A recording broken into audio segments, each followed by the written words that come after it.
all about your anxiety triggers and what anxiety triggers are and how they feel in the body and how to respond to them and all stuff like that. So a really, really, really warm welcome to you if you are here watching live.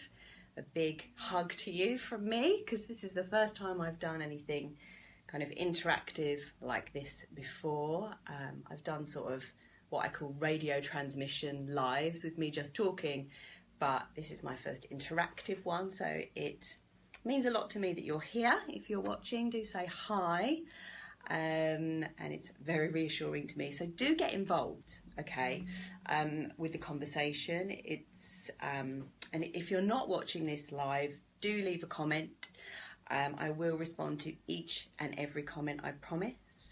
And anything that you've got to say is valid, is valued, and it is important to the conversation. Nothing that you comment is, sorry, there go my notes. This is live TV. Nothing that you say is going to be silly, it's going to be stupid. So whatever you feel that you've got to say, it might be on somebody else's radar. So you might answer their question.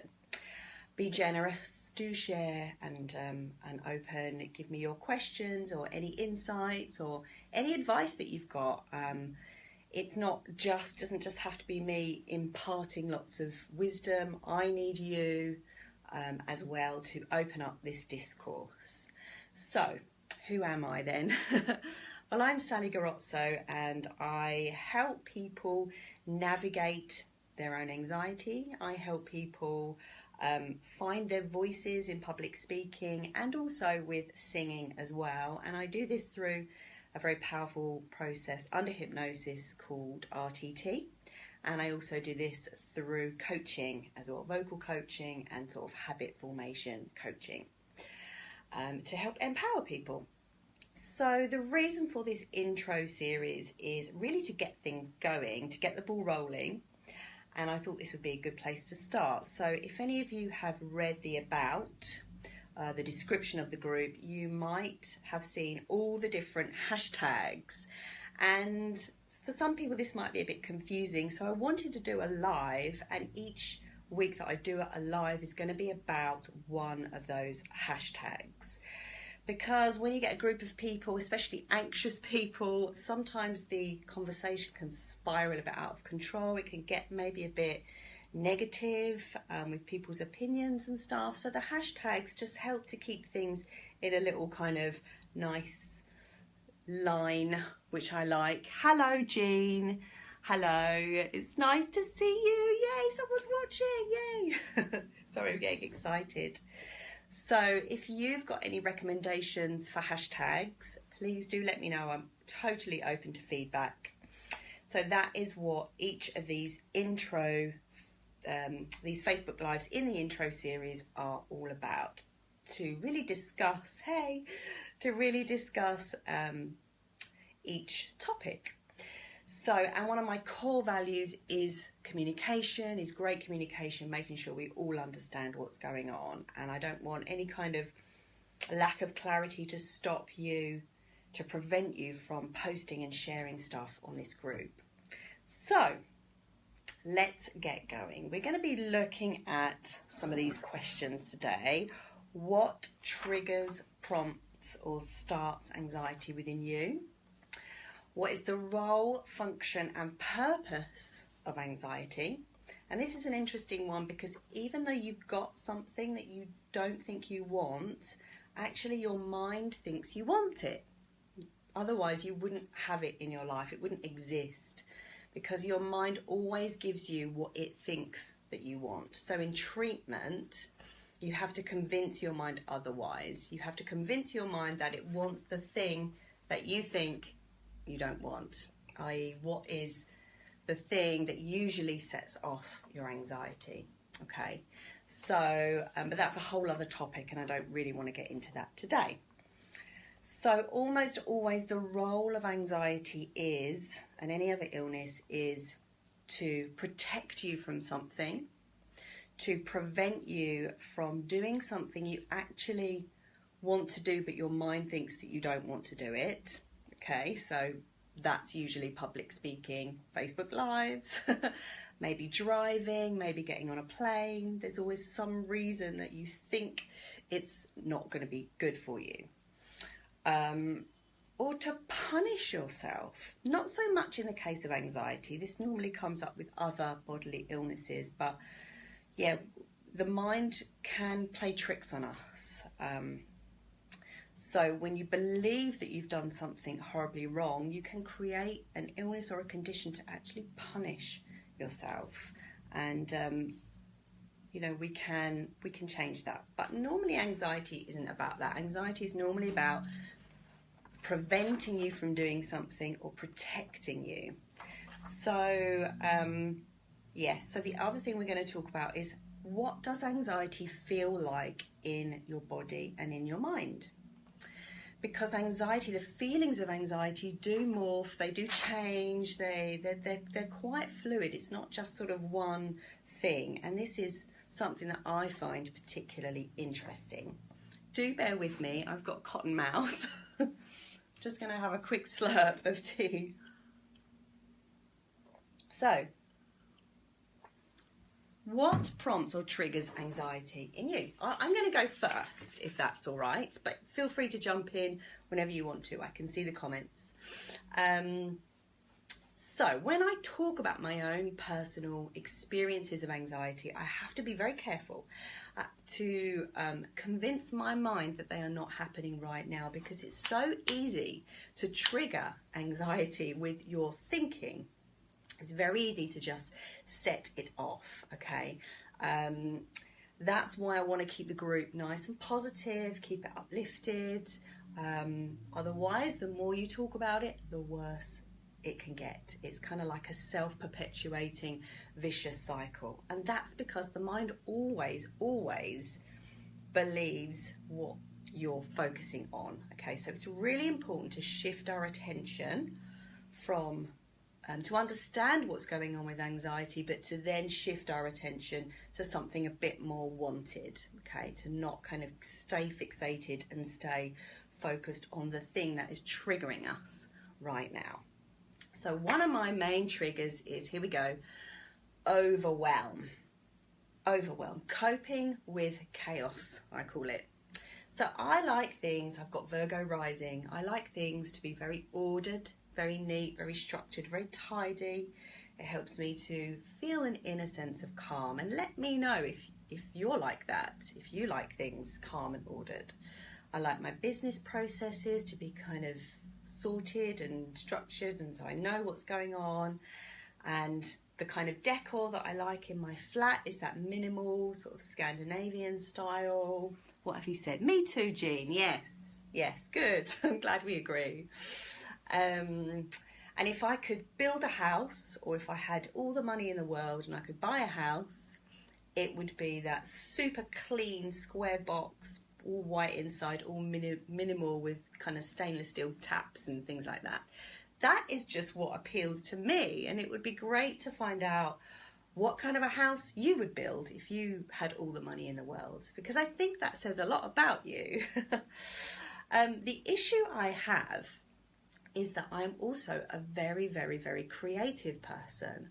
I've got a songwriting degree, I've written poetry all my life, I love painting, so I have lots and lots and lots of ideas. And because I'm a finisher rather than a starter, I'm actually a little bit of both, of projects, I get vastly overwhelmed by the amount of work that I seem to accrue for myself. And you know, creativity comes when you're least expecting it, and you can't always structure creativity. You just can't. It's impossible. So one of the issues I've got here is that I like everything ordered, but a problem arises, of course, when you want to grow, or you want to develop, or you want to change something, or you want to evolve something about your life. Often a little bit of chaos ensues before that change, right? Chaos is important. We need chaos. Yeah, you're creative too. We're alike. So chaos is important, but it does trigger anxiety. And You know, I will never forget reading a couple of statements. I wonder if any of you have read the book Harmonic Wealth. And I haven't actually read it the whole way through, but I picked it up, opened it on a page, and it said something like, your success is dependent on how much chaos you can handle. And I was like, oh, okay, I'm never going to be successful then, am I? Because I just can't handle chaos. And another similar one from Jen Sincero, who is an expert on being your authentic self, and also she's a money expert. She talks about the trick to getting rich is being able to get really, really, really, really, really, and she uses a hell of a lot of reallys, really uncomfortable. Okay, and I was like, oh my God, I hate getting uncomfortable too. Doing these lives are pushing the heck out of me, I tell you. But I'm breathing and we're doing it. Yes, it is scary, Jean. You're absolutely right. So we have an oxymoron that's created here. As somebody who loves tidiness and order, but is also highly creative and has all these projects, this oxymoron in my personality makes me feel very overwhelmed. And sort of internally, I sometimes feel like I can never do enough to feel satisfied. I don't know if any of you feel like this. I'm sure a lot of you do.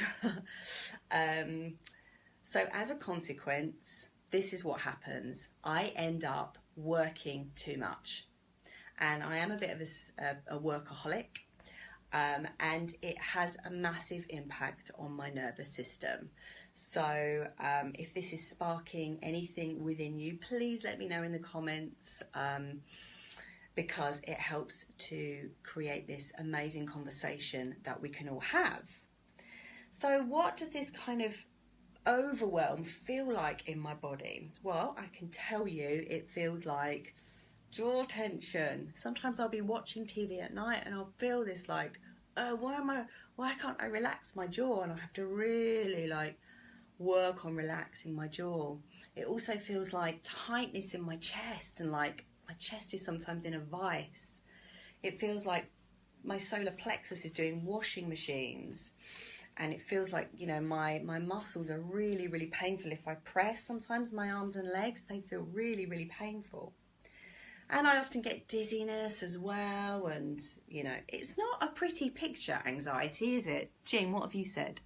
You've developed migraines in the last year, which I believe was due to pressures that you that I put on myself at work. Yeah, migraines can actually be the thought in your mind of, what does this person want from me? And headaches in general. What does this person want from me? How can I twist myself to fit into what this person or this organisation needs or wants of me? Yeah, dizziness as well. I'm so glad I'm not the only one, Jean, and I really feel for you, because it's such a horrible thing, and I really want to be a change maker in this field of anxiety and depression as well. So you know, when you feel this anxiety in your body, it can also make you feel very agoraphobic as well. And if you've been indoors for too long and you've not been having any real conversations with people, it can create this lack of mental flow, and it can be a bit of a vicious cycle. So what is the role, function and purpose of working too much or working too hard? Well, this is something that I've actually pretty much only just realised, that I pin a lot of my sense of self-worth on how well I'm doing at work. And I guess a lot of us do, and I think our society has kind of created that as well. And I do understand and believe and know that it comes from childhood, you know, daddy issues, wanting to please daddy, wanting to prove myself all the time. But, you know, I'm 42 and I still have these issues. But the trick is noticing them, nipping them in the bud, catching them, understanding them, so that you can end up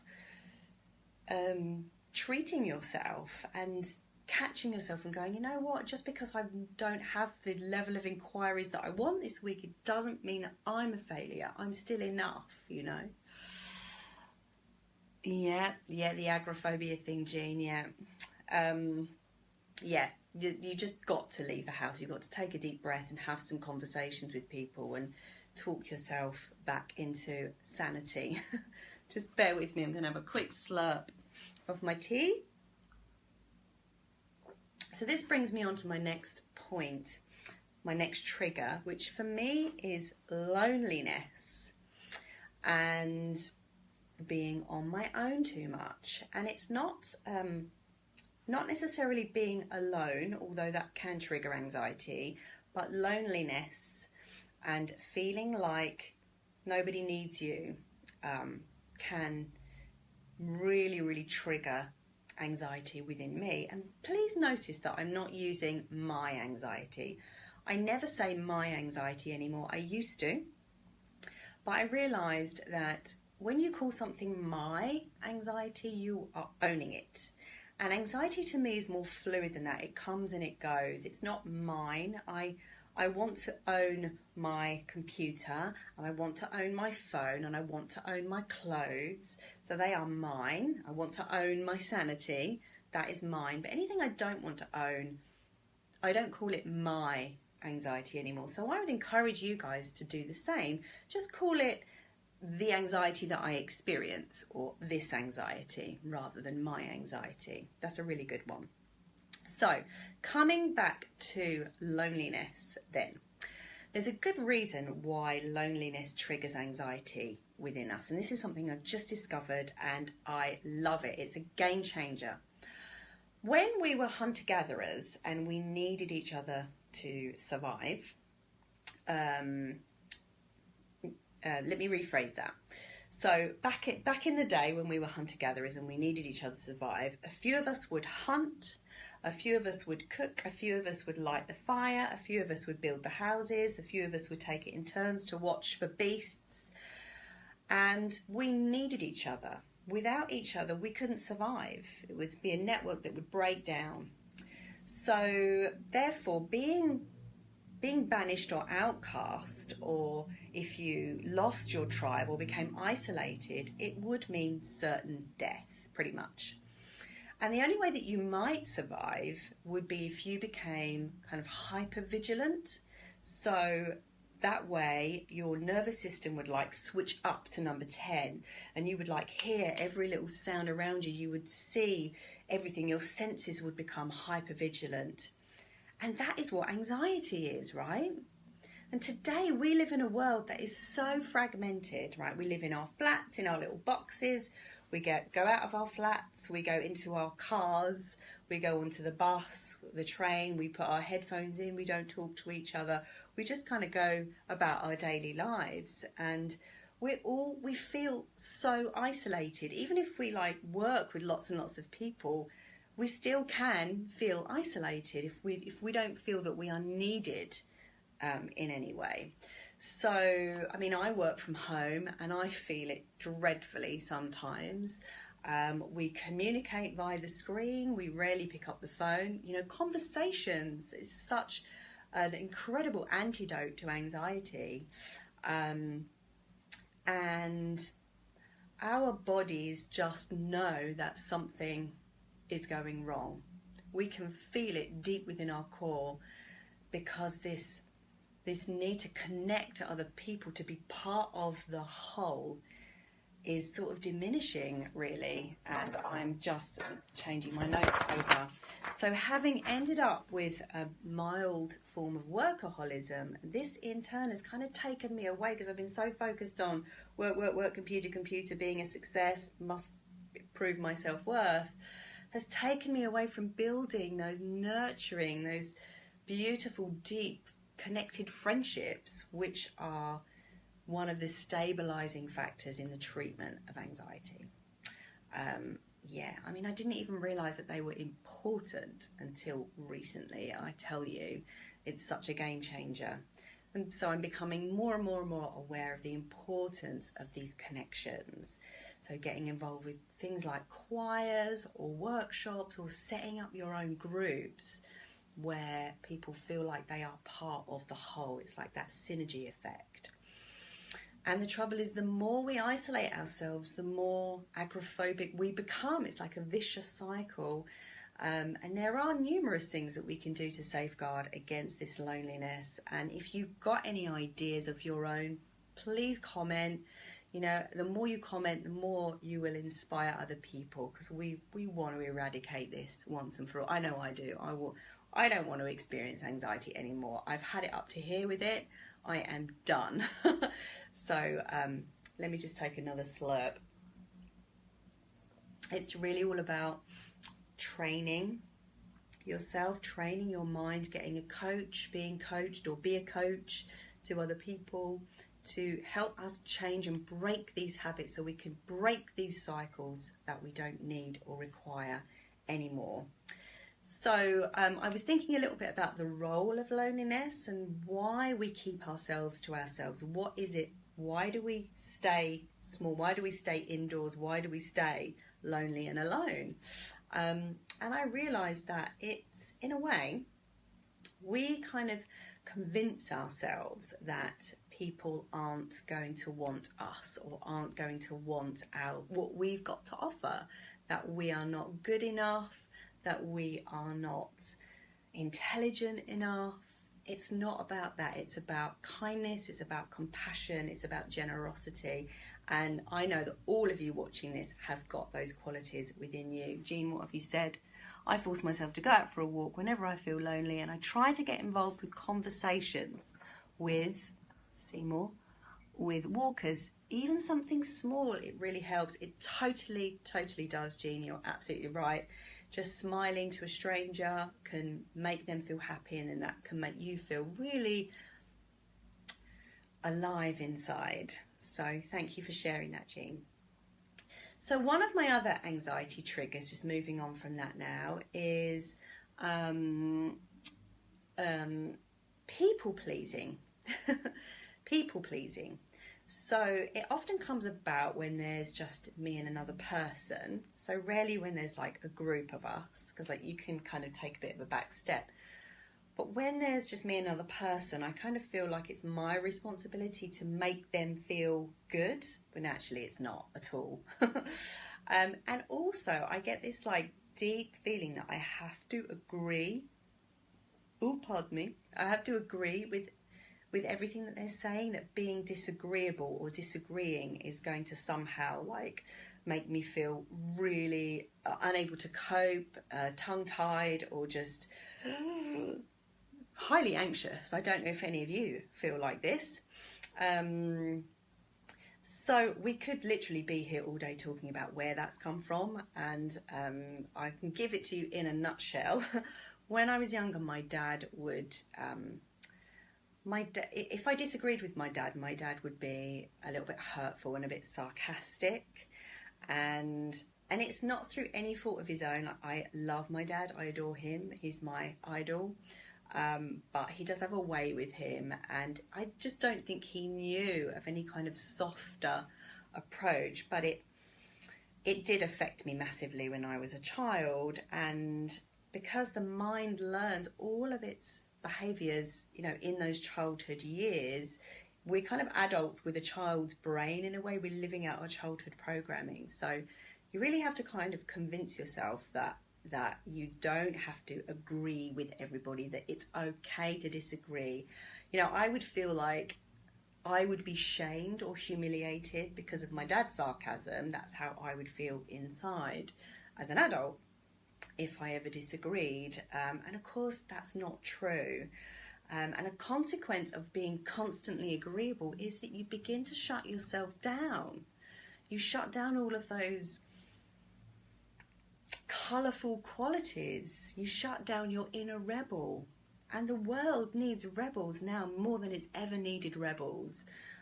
So what are you saying, Jean? I get that. My anxiety comes from my mum. Yeah, we are all overgrown children. I love that. We all are. We're adults walking around. We're children walking around disguised as adults. There you go. So, what am I? I'm reading my thing here. Sorry. So, yes. So we do have this kind of mindset that says just agree to avoid shame. And of course, that's not really good, is it? And the funny thing is, I never really labelled it as people pleasing until now, because I am a bit of a rebel at heart. I do have a rebel streak. I often get on my high horse at dinner parties and stuff. But I do try to be agreeable with people, especially people who are in a bit of a higher status than me. So much, or perceived higher status. So much so that I don't always often get what I want out of a situation, which leaves me feeling a bit, lackluster on the inside. And I think this sort of playing it safe does come from the fact that my ideals, beliefs and values are a bit more fluid compared to, let's say, a lot of other people in the country or the world. I live in Brighton. I guess you live in Brighton too, Jean. Let me know where you live. And here in Brighton, what have you said? Oh, Kirsty. Hey, Kirsty. We live in Brighton, and this is a place of fluidity. We have many fluid ideas around relationships, sexuality, gender, business. And, a lot of people just aren't down with that. A lot of people are, where are you from? You're from Slough. Let me know what Slough's like. Yo, Kirsty, yo. Sorry, I've got the giggles. It's just my nerves.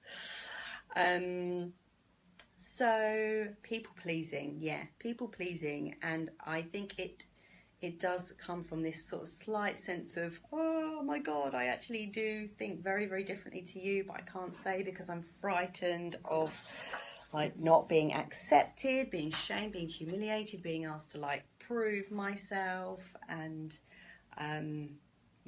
that's where that comes from. But I like having fluid ideals. I don't want to be set and rigid and stuck, because the world needs to change. And actually, I think it's the anxiety sufferers that are probably going to change the world, trust me.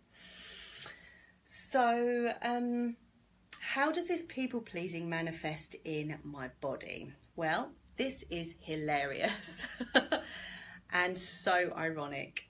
This manifests as trapped wind. I know, it's funny. It's so ironic because farting in front of your friends is probably the most embarrassing thing you can do. And are you gonna? No, you're not gonna make people happy by farting in front of them. So,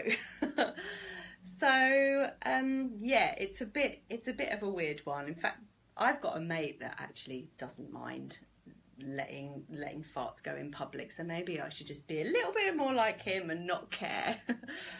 And sometimes I ask myself, what is the worst thing that could happen if I disagree with somebody? What is the worst thing that could happen? I might actually learn something. Or sometimes it's okay to be wrong. Or sometimes it's, we need to practice not agreeing all the time so that we get used to being this rebel personality, which is going to help us grow. And, like overcoming fear of anything, it takes practice to become more and more familiar. So people pleasing is one of my anxiety triggers, but I'm kind of starting to talk myself out of that now. So I encourage you to do the same. And if you feel that people pleasing is one of yours, or this innate sense of responsibility in a social situation, let me know. Let me know. It would be good to hear that I'm not the only one. Jean, I worry about disagreeing in line with line managers in case I get fired.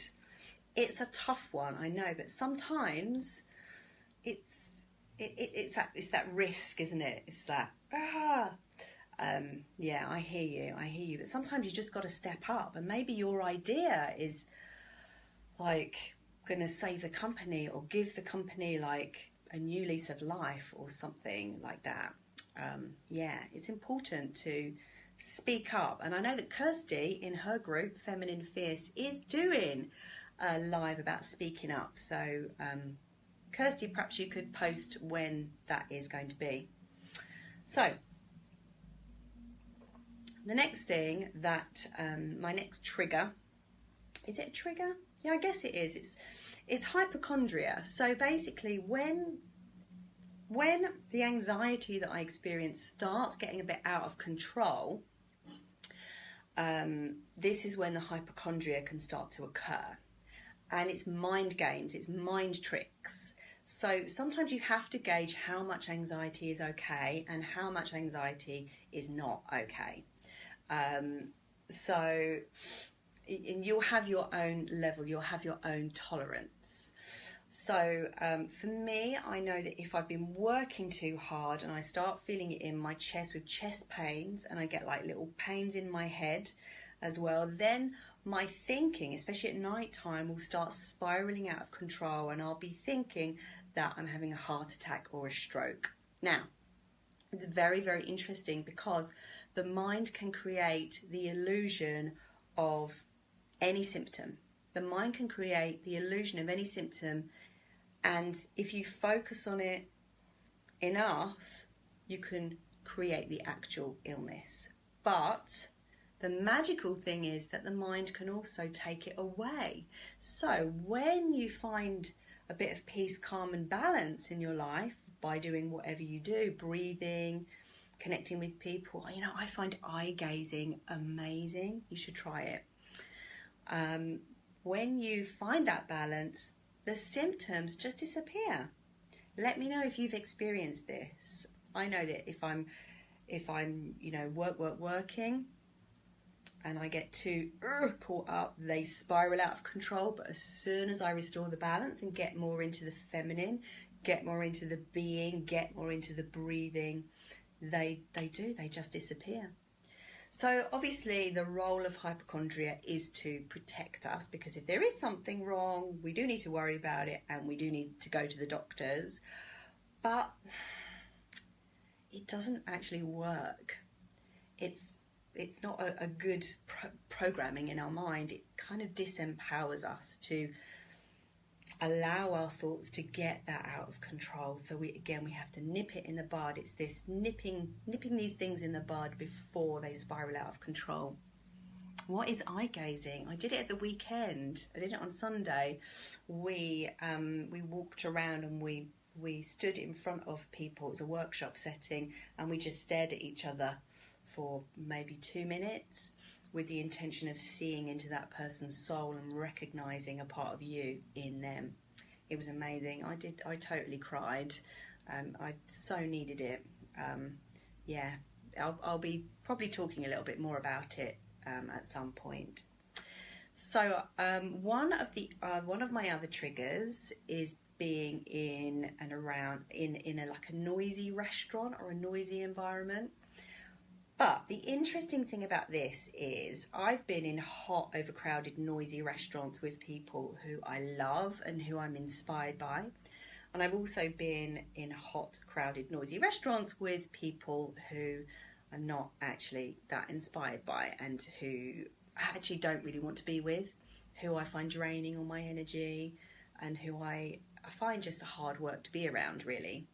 And I remember this one time not so long ago, I was with 3 friends from school and it was near Christmas, and the restaurant that we were in was really overcrowded in a kind of location that wasn't as, shall we say, open as Brighton. So I just could sort of feel, if I could feel everybody like needing and wanting to get drunk, and it just wasn't my vibe at all. And she didn't book the table until 9 p.m, which was way past my sort of threshold for eating. So I was hangry, I had low blood sugar, I was tired, I was overwhelmed, and I did end up having a panic attack actually, and we had to go home, which wasn't very nice. But I did reflect on it, and I thought to myself, you know, sometimes in these situations anxiety is there to tell us something that we're not. Well, anxiety is there, full stop, to tell us that we're doing something that is not in line with what we really want. It's kind of a radar, and I knew I didn't really want to be with these people. You know, they were gossipy, they were self-righteous, they were complaining to the waiter, they were irritating, and just playing out their drama, and it just wasn't me. And I just wanted to run for the hills, and the anxiety and the panic that I experienced was my mind getting me out of there, really. And that's why I call my group the Anxiety Compass, because it is all about navigating and feeling your way around through an anxiety and doing what you need to do for yourself.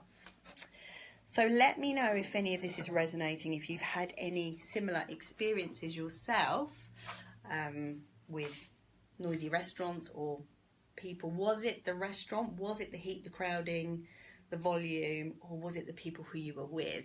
That's quite an interesting one. So what else have I got to say here? Supermarkets. Where's my supermarket page gone? Sorry, excuse me 1 second. No, I'm down here, but I will be coming up in a second. Supermarkets. Whee! How can you tell the difference between what you want and what you don't want when anxiety comes up for you? I will need to ponder that question and get back to you, Jean. Let me think about that and I will give you a super duper response. But right now, I can't think. So supermarkets. Let's talk about supermarkets. Do any of you feel overwhelmed or anxiety ridden or panicky in supermarkets? I have, and I still do from time to time. Not when I'm feeling balanced and calm particularly, but if I'm kind of going from stressed out work into a supermarket, then I do feel quite tense and tight. And again, this is overwhelm at decision making. Overwhelm, what kind of food, what food does my body want? How many people have I got to prepare food for? What am I doing this week? What do I need? Too much choice. Meltdown mode, can't cope, panic, just leave. I've done that before, abandon the trolley and just leave. And, a lot of it is overthinking, unnecessary overthinking. But we can safeguard against it by, I now just get my shopping online. I plan my meals and I get my shopping online, get it delivered, and it's great. But that can also be an avoidance tactic, and safety and avoidance behaviours should be avoided. It's important to confront your fears. So I do still go into supermarkets, but I go in a little bit clearer about what I'm in there for. I'll have a list. I'll try not to get distracted, and I will kind of breathe my way around. And you know what? Sometimes I'll try and catch people's eyes and do that eye gazing or that smiling, just to make myself feel good, but to also, again, break that cycle, because I bet you bottom dollar everyone else in that supermarket is feeling overwhelmed as well. Even if you don't suffer with anxiety chronically, supermarkets can make the most sanest person in the world feel a little bit anxious. So, we are leaders, anxiety sufferers. We're leaders because we have the knowledge and we can break the cycle through safeguarding, through being aware of what our triggers are, when we're kind of in the deep doo-doo, when we're in the thick of it. There are things we can do to stop it getting out of control.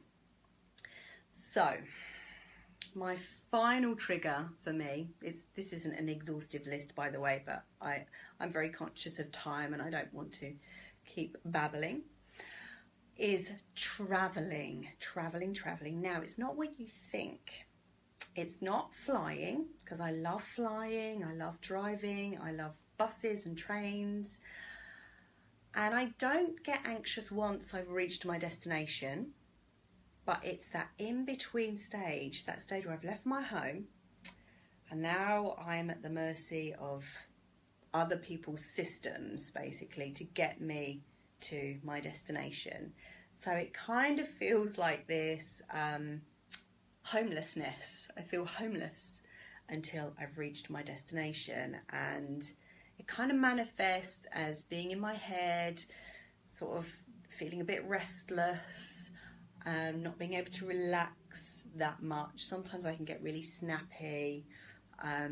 But anyway, I just want to quickly tell you about a trip that I took a couple of weekends ago to Malaga, and my friend booked the flights, and unfortunately she made a little mistake and booked the flight via Lisbon, which meant a 7-hour stopover in Lisbon. And, you know, I'm not a great fan of waiting around in cities and hoofing it and trying to find things to do. I'd rather just get there. And this really, really challenged me because it was like extra amount of time being homeless, if that makes sense. And when we got to the airport, our flight was, they didn't know what was going on with our connecting flights. So, oh my God, the level of anxiety I experienced was just awful. And it really was compounded by the fact that when I set off on the journey, I was very, very unbalanced. I'd had a particularly challenging kind of workaholic week, and I hadn't really been eating well. I hadn't been doing any breathing or yoga, and I wasn't in a very good headspace when I first left the house. So this made me realise so much how important this balance is, because when you don't have balance in your life, anything can trigger anxiety, you know, literally anything. So that is why our habits and our behaviours are so important for safeguarding and protecting ourselves against anxiety. And I'm going to obviously be talking about that on the next live. So of course there are other, you know, there are other triggers, and I want to know what your triggers are. So is it being in a crowd? Is it speaking up in front of your bosses? Is it, and speaking up is a big one actually, finding your voice, speaking up about something that is challenging or difficult. Is it heat? Does heat set off anxiety?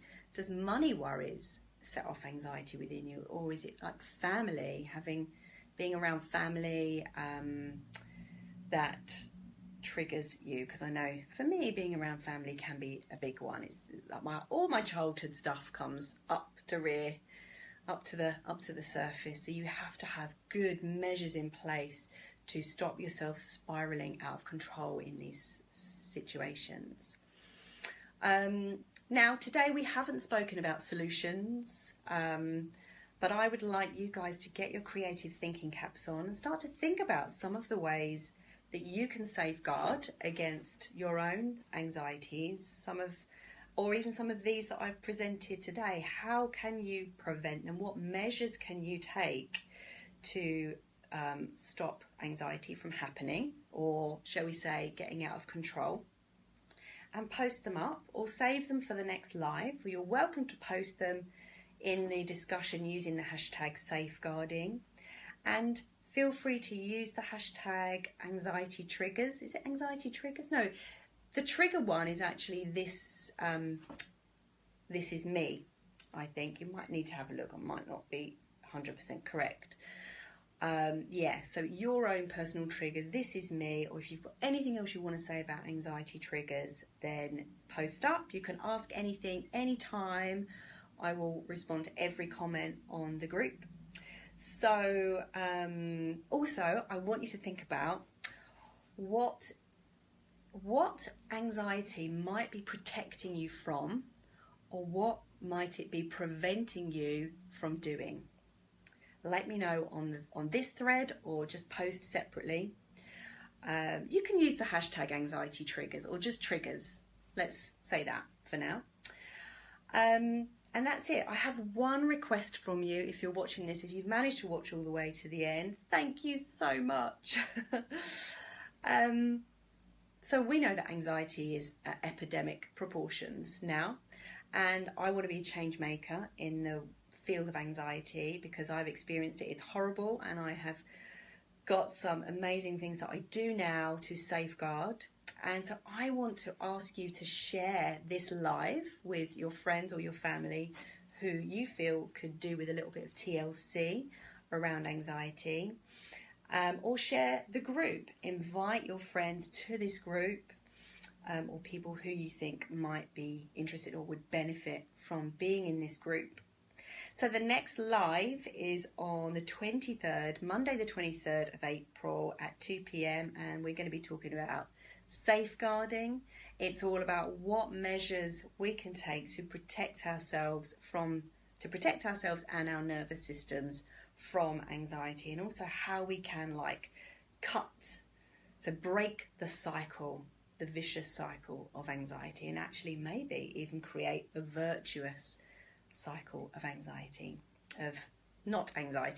of joy, of happiness, of balance. Balance is a word that I like, because happiness and joy come and go, but balance is that nice even keel, maybe with a few ups and a few downs, but keeping the ups and downs nice and not too uppy and not too downy. Okay, that's all from me. I hope you've enjoyed this, and feel free to comment as much as you like. Okay, Jean, I think you're the only one left here, so thank you very much for watching, and I'm going to ponder that question you've asked me.